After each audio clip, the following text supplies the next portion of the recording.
Bonjour, je suis aujourd'hui à Anne-Sylvieux. Derrière moi se trouve la célèbre Villa Abeille, villa qui n'existera peut-être plus dans quelques années. En cause, le projet du centre des congrès qui est au cœur des élections municipales ici, à Anne-Sylvieux.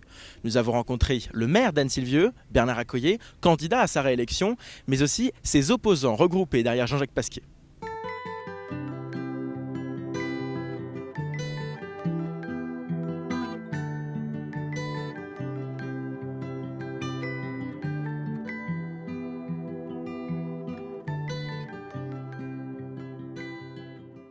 Dans la question des transports, justement, est-ce que vous comptez demander plus de bus ou le changement de certaines lignes, par exemple Eh bien, très clairement, là, sur la question des transports, cela passe par la Cibra et c'était effectivement l'une des problématiques majeures qui a remonté de notre enquête. Là-dessus, on compte effectivement demander une bien meilleure desserte et donc surtout un cadencement autre. En fait, il y a des choses assez simples qui pourraient être faites parce qu'on a des horaires qui à l'heure actuelle sont prévus et font que ils ne sont pas du tout calés avec les horaires de cours actuels. Et donc voilà, au moins qu'on ait cette concertation entre les services de la Cibra et puis l'université, donc de façon à ce que nous ayons des dates, des horaires qui conviennent et puis des cadencements qui soient un peu plus importants. Par ailleurs, en matière de transport, ce qui est important, c'est aussi de rendre plus accessible pour des jeunes qui voudraient aller en vélo ou à pied à l'université, alors que là, à l'heure actuelle, ce n'est pas tellement possible. Voilà.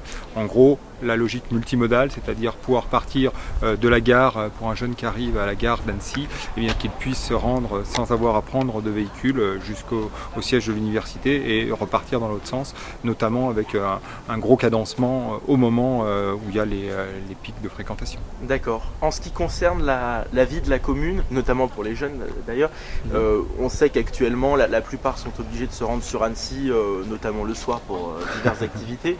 Qu'est-ce que vous comptez faire sur vraiment ce domaine ? Donc concernant les divertissements sur le campus, l'idée c'est peut-être de passer par le privé pour avoir des propositions qui soient faites.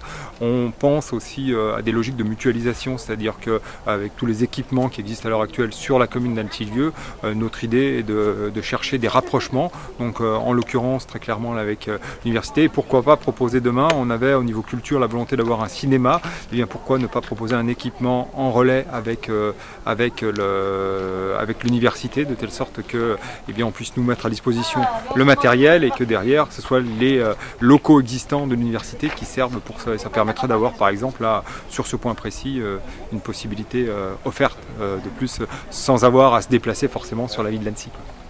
Et quels sont les autres grands projets que vous comptez mener sur la commune d'Annecy-Lieu ?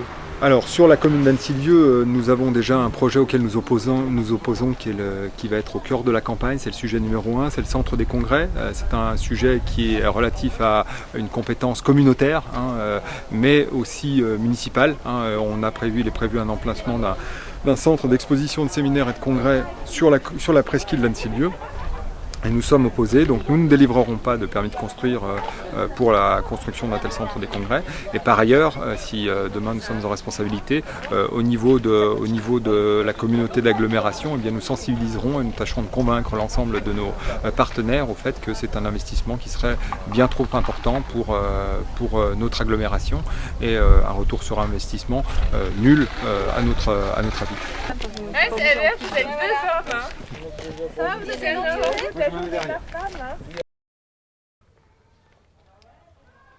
Dans la zone qui se trouve derrière moi, un camping a été rasé pour y construire une résidence de prestige.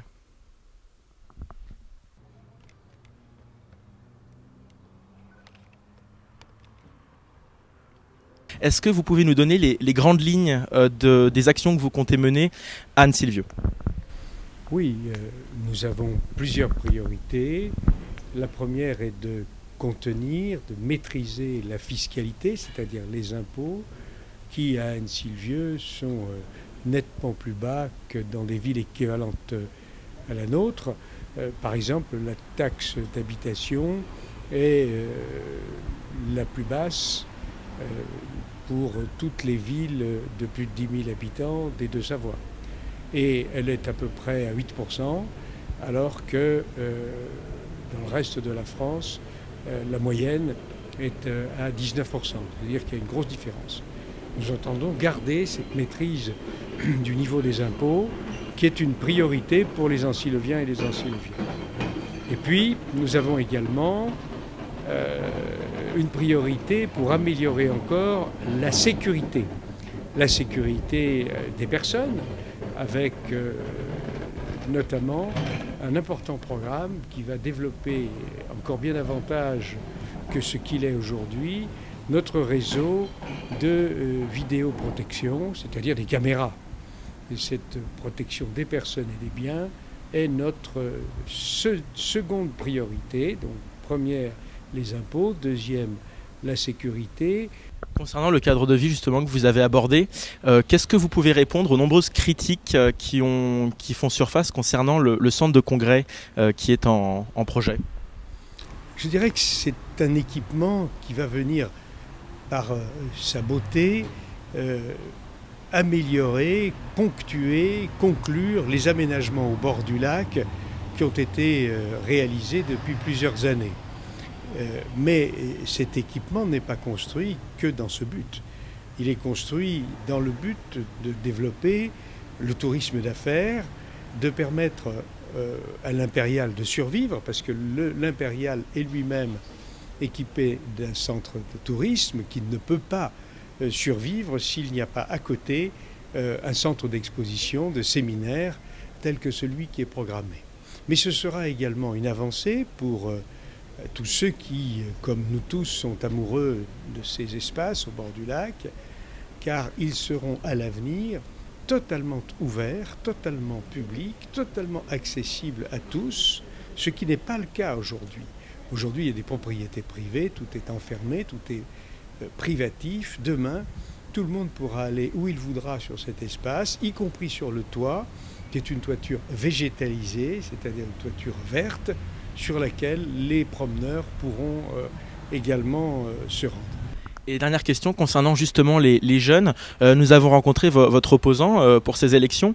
Il nous parle de meilleure intégration pour le campus universitaire qui se trouve à Anne-Sylvieux, notamment au travers des lignes de bus. Qu'est-ce que vous pouvez lui répondre ? D'abord, je crois qu'il faut regarder ce qui a déjà été fait. C'est-à-dire que si ce campus est là, c'est parce que certains, et j'en suis, se sont mobilisés depuis bien longtemps pour qu'il y ait ici, à Anne-Sylvieux, les implantations d'enseignement supérieur de l'Université de Savoie pour la Haute-Savoie.